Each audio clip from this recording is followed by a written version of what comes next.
Hi guys, what's up? Welcome back to today's video. This is Sonia and you are watching Sovix vlog. अगर Australia आपका dream destination है, यानी कि आप लोग चाहते हैं कि भाई आप लोग ऑस्ट्रेलिया आए, तो देखिए आने के लिए हम लोग डिफरेंट पाथवेज जो है वो अडॉप्ट करते हैं। हम लोग सर्च करते हैं कि भाई क्या तरीका है, ईजीएस्ट वे क्या है, या कौन कौन से वेज हैं जिनके थ्रू आप आ सकते हैं। तो देखिए ऑस्ट्रेलिया आने के लिए बहुत सारे वीज़ाज हैं, बहुत सारी कैटेगरीज हैं। अब आपको देखना यह है कि आप किस कैटेगरी में फिट होते हैं। तो आज की वीडियो में मैं आपको वही कुछ पाथवेज बताने वाली हूं जिससे आप ऑस्ट्रेलिया में माइग्रेट हो सकते हैं। सो गाइज, ऑस्ट्रेलिया आने के जो पाथवेज हैं वो 3 मेन पाथवेज हैं। या तो आप एज ए स्टूडेंट ऑस्ट्रेलिया आ सकते हो, यानी कि आप स्टडी का पाथवे चूज कर सकते हो। सेकेंड पाथवे है आपका वर्क, आप किसी वर्क वीजा पर ऑस्ट्रेलिया आ सकते हो। और थर्ड पाथवे है आपका फैमिली स्पॉन्सर्ड वीजा। तो गाइज ये तो 3 मेन पाथवेज हैं, ठीक है। बाकी ये है कि हाँ, आप विजिटर वीजा पे भी ऑस्ट्रेलिया आ सकते हो। काफी सारे लोग विजिटर वीजा पे भी ऑस्ट्रेलिया आते हैं। अब पहले तो क्या था कि विजिटर वीजा को किसी और वीजा में कन्वर्ट करना जो है थोड़ा सा आसान था, लेकिन अभी गवर्नमेंट ने काफी सारे रेस्ट्रिक्शंस लगा दिए हैं विजिटर वीजा को कन्वर्ट करने के। But yes, visitor visa is also a pathway जिसके थ्रू आप ऑस्ट्रेलिया में आ सकते हो। सो गाइज, सबसे पहले बात करते हैं स्टडी वीजा, स्टूडेंट वीजा के बारे में, जिसकी सब क्लास है सब क्लास 500। तो देखिए, अगर आप यंग हैं, आपने अभी अभी अपनी ग्रेजुएशन की है, या आपने अभी अभी 12th की है, तो 12th के बाद आप चाहें तो बैचलर के लिए ऑस्ट्रेलिया आ सकते हैं। और अगर आपने अपनी बैचलर्स कंप्लीट कर ली है अपनी होम कंट्री में, तो आप मास्टर्स के लिए आ सकते हैं। और अगर मास्टर्स आपने कर लिए तो डेफिनेटली आप पीएचडी के लिए जो है ऑस्ट्रेलिया आ सकते हैं। And the visa category is sub class 500। Student visa की कॉस्ट है 1600 ऑस्ट्रेलियन डॉलर। और ये वीजा देखिए डिपेंड करता है कि आप किस कोर्स के लिए आ रहे हैं, बैचलर के लिए आ रहे हैं, मास्टर के लिए आ रहे हैं, या पीएचडी के लिए आ रहे हैं। तो ये कह लीजिए कि अप टू 5 ईयर्स तक का आप लोगों को ये वीजा मिल जाता है, डिपेंड कि आप किस कोर्स के लिए जो है ऑस्ट्रेलिया आ रहे हैं। स्टूडेंट वीजा में अगर आप चाहें तो अपने पार्टनर को भी अपने साथ ला सकते हैं। और देखिए, स्टूडेंट वीजा की जो प्रोसेसिंग टाइम की अगर हम बात करें तो अभी गवर्नमेंट ने स्टूडेंट वीजा को काफी फास्ट ट्रैक भी कर दिया है। और देखिए, अगर आपके डॉक्यूमेंटेशन प्रॉपर है, सब कुछ जेन्युइन है, जो भी उनकी रिक्वायरमेंट है कोर्स से रिलेटेड, आपका इंग्लिश, आपके फंड्स, अगर सब कुछ ठीक है, तो 4 to 6 वीक्स के अंदर अंदर आप लोगों को आपका स्टूडेंट वीजा जो है वो मिल जाता है। ऑस्ट्रेलिया में स्टडी के लिए अभी जो फैब इनटेक है वो तो ऑलमोस्ट फिनिश हो गया है, फैब इनटेक तो डन हो गया है। अब जो मेजर इनटेक आने वाला है वो आने वाला है जुलाई इनटेक। तो ऑस्ट्रेलिया में 2 मेजर इनटेक होते हैं, फैब इनटेक और एक होता है जुलाई इनटेक। बाकी बीच में भी देखिए कुछ कुछ कोर्सेज के लिए एडमिशन मिलते रहते हैं। बट ये कि हाँ, इन 2 इनटेक्स में जो है आप लोगों को कोर्स सेलेक्ट करने के ऑप्शन बहुत सारे मिल जाते हैं, यूनिवर्सिटीज चूज करने के ऑप्शन बहुत सारे मिल जाते हैं। तो अगर आप लोग स्टडी के लिए ऑस्ट्रेलिया आना चाहते हैं तो आपके लिए मेजर इनटेक है upcoming July intake. And guys, study के बाद आप लोग अप्लाई करते हो post study work visa, that is sub class 485। और फिर ये कि भाई आप थोड़ा बहुत एक्सपीरियंस गेन करते हो जिस भी फील्ड में आपका वर्क है। और एक्सपीरियंस गेन होने के बाद आप लोग जो है अपना स्किल असेसमेंट करवा के और पीआर अप्लाई कर सकते हो। तो ये एक डायरेक्ट पीआर का पाथवे है। थोड़ा सा लंबा पाथवे है कि पहले स्टडी करो, फिर वर्क करो और फिर आपको पीआर मिलेगी। पर यहाँ ये बहुत सी कॉमन पाथवे है जिसके थ्रू लोग ऑस्ट्रेलिया में आकर के सेटल होते हैं। नेक्स्ट पाथवे है आपका वर्क वीजा। तो इसमें मैं आपको मेनली 2 सब क्लास के बारे में बताती हूँ। तो first one is your work and holiday visa, that is sub class 462। और सेकेंड है आपका स्किल इन डिमांड वीजा जिसकी सब क्लास है 482। तो सबसे पहले बात करते हैं work and holiday visa subclass 462 के बारे में। तो 16 सितंबर 2024 से इंडियन पासपोर्ट होल्डर भी इस वीजा कैटेगरी को अप्लाई कर सकते हैं। They are also eligible to apply this visa. Subclass 462 के बारे में ऑलरेडी मैंने डिटेल में एक वीडियो बनाई है जिसमें मैंने सारी चीजें कवर की हैं। उसका लिंक मैं नीचे डिस्क्रिप्शन बॉक्स में डाल दूंगी, आप लोग चेक कर सकते हैं। बट ब्रीफ में मैं आप लोगों को बता देती हूँ कि सब क्लास 462 जैसा मैंने बताया कि now Indian passport holders can also apply. और ये वीजा आपको इनिशियली मिलता है 12 मंथ्स के लिए, यानी कि 1 साल के लिए। इस वीजा की कॉस्ट है 650 ऑस्ट्रेलियन डॉलर। तो इस वीजा को अप्लाई करने के लिए आप लोगों को बेसिक इंग्लिश की जो रिक्वायरमेंट है उसको पूरा करना पड़ेगा। यानी कि अगर आप आइल्स देते हैं तो आप लोगों को आइल्स में ओवरऑल लाने हैं 4.5 बैंड। और अगर आप पीटी देते हैं तो आपका स्कोर होना चाहिए 30। एंड गाइस देखिए, अगर आपने 12th की है और 12th के बाद आपने कोई सा भी डिग्री या डिप्लोमा किया है 2 इयर्स का, तो you are eligible to apply this work and holiday visa. इसमें आप वर्क भी कर सकते हैं और अपना हॉलीडे भी इंजॉय कर सकते हैं ऑस्ट्रेलिया में। ये वीज़ा एक बैलेट सिस्टम है, तो इनिशियली आप लोगों को अपना इंटरेस्ट शो करना पड़ेगा और जब आप लोगों का जो इनिशियल एप्लीकेशन है वो राउंड में अगर आपकी एप्लीकेशन सेलेक्ट हो जाती है तब आप मेन एप्लीकेशन करेंगे सब क्लास 462 के लिए। अब बात करते हैं सब क्लास 482 के बारे में। तो देखिए इस सब क्लास के अंदर पहले जो वीज़ा था उसका नाम था टेम्पररी स्किल शॉर्टेज वीज़ा। तो अभी गवर्नमेंट ने सब क्लास तो वही रखी है लेकिन जो डिस्क्रिप्शन है वो चेंज कर दिया, that is called skill in demand visa. तो इस वीज़ा में क्या है, गवर्नमेंट ने एक CSOL लिस्ट रिलीज की है, that is core skill occupation list.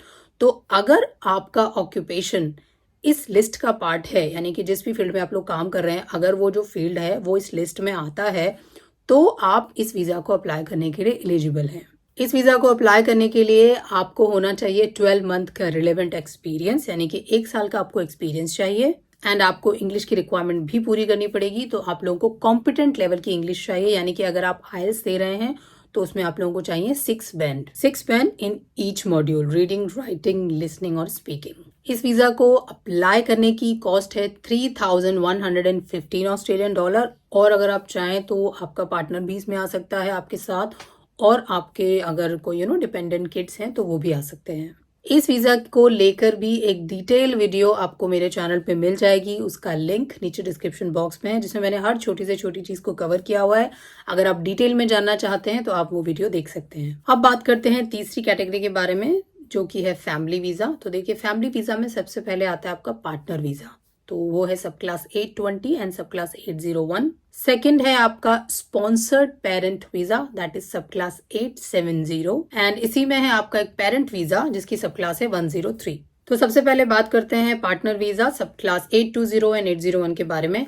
तो देखिए अगर आपका पार्टनर ऑस्ट्रेलियन सिटीजन है या न्यूजीलैंड सिटीजन है या फिर ऑस्ट्रेलिया का परमानेंट रेजिडेंट है तो आपके लिए वो ये वीज़ा अप्लाई कर सकता है। वीज़ा की कंडीशन ये है कि आपको इस टाइम पर ऑस्ट्रेलिया में होना चाहिए जब आप ये 820 अप्लाई करेंगे और ये जो है टेम्पररी वीज़ा है ऑस्ट्रेलिया में स्टे करने का। और इस वीज़ा के बाद आप लोग अप्लाई करते हैं 801 जो कि है परमानेंट वीज़ा। और ये जो 820 और 801 है इसकी आप कंबाइंड एप्लीकेशन भी कर सकते हैं। एप्लीकेशन की कॉस्ट है 9,095 Australian dollar. So guys 801 apply करने की कंडीशन यही है कि आपने पहले 820 अप्लाई किया हुआ होना चाहिए, तभी आप 801 अप्लाई कर सकते हैं। So next family visa is parent visa जिसकी सब क्लास 103 है एंड इसकी कॉस्ट है 5,125 ऑस्ट्रेलियन डॉलर। और पेरेंट वीजा के लिए भी कंडीशन यही है कि आप तभी अपने पेरेंट का वीजा अप्लाई कर सकते हो अगर आप खुद ऑस्ट्रेलिया के परमानेंट रेजिडेंट हो या आप ऑस्ट्रेलिया के सिटीजन हो या फिर आप न्यूजीलैंड के सिटीजन हो and you have to show sufficient fund जो ये रिप्रेजेंट करता हो कि भाई यस आप अपने पेरेंट्स का जो है टेक केयर कर सकते हैं। एंड गाइज जो पेरेंट वीजा है सब क्लास 103 ये परमानेंट वीजा है, you can stay in Australia permanently. And next family visa is sub class 870 which is sponsored parent visa. तो ये जो वीजा है ये आप चाहें तो 3 साल के लिए अप्लाई करें या आप चाहें तो 5 साल के लिए अप्लाई करें। अगर आप 3 साल के लिए अप्लाई करते हैं तो इसकी कॉस्ट आती है 5,895 ऑस्ट्रेलियन डॉलर और अगर 5 इयर्स के लिए आप ये वीजा अप्लाई करते हैं तो इसकी कॉस्ट आती है 11,785 ऑस्ट्रेलियन डॉलर। और ये जो वीजा है ये विद इन 88 डेज के अंदर जो है आ जाता है। बट ये वीजा जो है ऑस्ट्रेलिया का टेम्पररी वीजा है, इसीलिए मैंने बताया या तो आप 3 साल के लिए अप्लाई कर सकते हैं या आप 5 साल के लिए अप्लाई कर सकते हैं। नेक्स्ट पाथवे है ऑस्ट्रेलिया आने का, that is a visitor visa सब क्लास 600। तो देखिए अगर आप स्टूडेंट हैं तो भी आप विजिटर वीजा अपने पेरेंट का अप्लाई कर सकते हैं, अगर आप रेजिडेंट हैं तो भी अप्लाई कर सकते हैं। विजिटर वीजा की कॉस्ट है 195 Australian dollar. And guys visitor visa को आने में बिल्कुल भी टाइम नहीं लगता है, with in 2 to 3 weeks visitor visa जो है वो आ जाता है। मैंने अपने पेरेंट्स का भी विजिटर वीजा अप्लाई किया था एक बार, मैंने अपनी मदर इन लॉ का भी अप्लाई किया था, तब मैंने एक वीडियो बनाई थी तो वो लिंक भी मैं डाल दूंगी। तो अगर आप लोग अपने पेरेंट का या विजिटर वीजा अप्लाई करना चाहते हैं तो आप लोग डिटेल में उस वीडियो को देख सकते हैं। एंड गाइस देखिए पाथवेज और भी हैं ऑस्ट्रेलिया आने के। आप अगर आप चाहें तो अपनी होम कंट्री से डायरेक्टली PR भी अप्लाई कर सकते हैं ऑस्ट्रेलिया आने के लिए अगर आप एलिजिबल हैं तो। PR आप लोग कैसे अप्लाई कर सकते हैं अपनी होम कंट्री से, इसके लिए मैंने वीडियो ऑलरेडी डिटेल में बनाई हुई है, तो वो लिंक मैं नीचे डिस्क्रिप्शन बॉक्स में डाल दूंगी, आप लोग चेक कर सकते हैं। अगर आप वर्किंग प्रोफेशनल हैं, आपके पास रिलेवेंट एक्सपीरियंस है तो आप डायरेक्टली जो है पीआर भी अप्लाई कर सकते हैं। आपको फिर वर्क वीजा या फिर स्टडी के ऑप्शन को चूज करने की जरूरत नहीं है। तो गाइज ये थे कुछ पाथवेज जिनके थ्रू आप ऑस्ट्रेलिया में इजीली और क्विकली जो है आ सकते हैं, सेटल हो सकते हैं। अब होता क्या है, देखिए कि आपकी एप्लीकेशन का प्रोसेसिंग टाइम जो है वो एक बहुत बड़ा फैक्टर आ जाता है। तो सो गाइस जो प्रोसेसिंग टाइम होता है वो काफी सारे फैक्टर्स पे डिपेंड करता है। तो मैं आपको कुछ टिप्स बताती हूँ जिनसे अगर आप चाहें तो आप अपनी एप्लीकेशन का प्रोसेसिंग टाइम जो है वो रिड्यूस कर सकते हैं। तो देखिए सबसे पहली चीज तो यही होगी कि जब भी आप लोग एप्लीकेशन कर रहे हैं, चाहे वो किसी भी वीजा के लिए क्यों ना हो, आपको करना यह है कि आपकी जो एप्लीकेशन है वो कंप्लीट होनी चाहिए। जितने भी रिलेवेंट फॉर्म्स आपको भरने हैं अपनी एप्लीकेशन को करने के लिए, वो सारे फॉर्म्स जो हैं वो अटैच होने चाहिए, भरे हुए होने चाहिए। सेकंड ये होता है कि जो भी डॉक्यूमेंटेशन उन्होंने आपसे मांगा है वो डॉक्यूमेंटेशन एक तो प्रॉपर होना चाहिए और दूसरा कंप्लीट होना चाहिए। कई बार क्या होता है कि हम कुछ डॉक्यूमेंट अटैच करना भूल जाते हैं, मिस हो जाता है हमसे। तो अगर देखिए आप कोई डॉक्यूमेंट अटैच करना भूल जाते हैं तो क्या होता है कि जब आप लोगों की फाइल रिव्यू हो रही होती है, उसमें अगर मिसिंग डॉक्यूमेंट कोई मिलता है तो आपकी फाइल को for the time being hold पे डाल दिया जाता है और फिर आप लोगों से फर्दर कम्युनिकेशन होता है वाया मेल। तो ये आपके प्रोसेसिंग टाइम को बढ़ा देता है। तो इसीलिए जब आप किसी भी वीजा को अप्लाई करें तो मेक श्योर कि आप अपने डॉक्यूमेंटेशन कंप्लीट रखें और प्रॉपर रखें। एंड गाइज अगर आप अपनी एप्लीकेशन खुद नहीं कर रहे हैं देन मेक श्योर कि आप एक रजिस्टर्ड माइग्रेशन एजेंट की हेल्प लें जो कि जेन्युइन हो। एंड जब भी आप लोग अपनी एप्लीकेशन करते हैं मेक श्योर कि आप पुलिस चेक, हेल्थ चेक, ये डॉक्यूमेंटेशन भी रेडी रखें। कई बार लोग ये डॉक्यूमेंटेशन छोड़ देते हैं कि if they need they will ask like that. तो ऐसा नहीं है। देखिए ये डॉक्यूमेंटेशन हमेशा ही चाहिए होते हैं आपके स्टूडेंट वीजा में, वर्क वीजा में। आपके कैरेक्टर रिक्वायरमेंट और आपके हेल्थ सर्टिफिकेट दोनों जगह मस्ट होते हैं। तो ये डॉक्यूमेंट्स आप लोगों को पहले से ही रेडी कर लेने चाहिए। एक और तरीका है फास्ट ऑस्ट्रेलिया वीजा का और वो है रीजनल एरियाज को चूज करना। रीजनल एरियाज को हमेशा से ऑस्ट्रेलिया में प्रायोरिटी दी जाती है।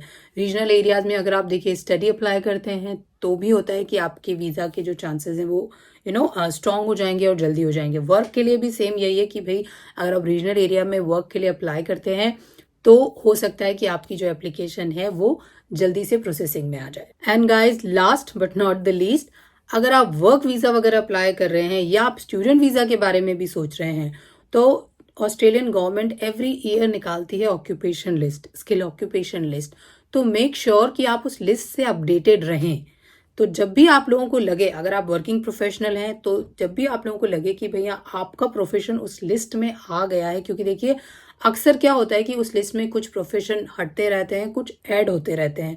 तो मेक श्योर कि एवरी ईयर जब भी वो लिस्ट रिलीज होती है आप उस लिस्ट में देखें और जब भी आपको लगे कि आपका ऑक्यूपेशन है तो जो है आप अपना वीजा जो है वो अप्लाई कर दें। So that's all for today's video guys. ये थे कुछ पाथवेज जिनके थ्रू आप ऑस्ट्रेलिया में माइग्रेट हो सकते हैं एंड फर्दर अगर आप चाहें तो ऑस्ट्रेलिया में सेटल हो सकते हैं। Guys I am not a migration agent, मैं कोई एजेंट नहीं हूँ। इस कंट्री में रहते हुए काफी साल हो गए हैं, काफी सारे लोगों को यहाँ आते हुए देखा है। हम लोग भी अब परमानेंट इस कंट्री में सेटल हो गए। हम लोग आए थे स्टूडेंट वीजा पर और अब हम लोग परमानेंटली यहीं पर हैं। तो मैं हमेशा अपना एक्सपीरियंस आप लोगों के साथ शेयर करती रहती हूँ, आप लोगों को गाइड करती रहती हूँ। अगर आप लोगों को कोई भी इन्फॉर्मेशन चाहिए तो आप बिल्कुल कमेंट बॉक्स में नीचे लिखकर पूछ सकते हैं। इफ आई नो तो मैं डेफिनेटली आप लोगों को आंसर करूंगी। Thanks for watching. फिर से मिलूंगी आपसे एक नई इन्फॉर्मेशन के साथ। तब तक बाय बाय, टेक केयर।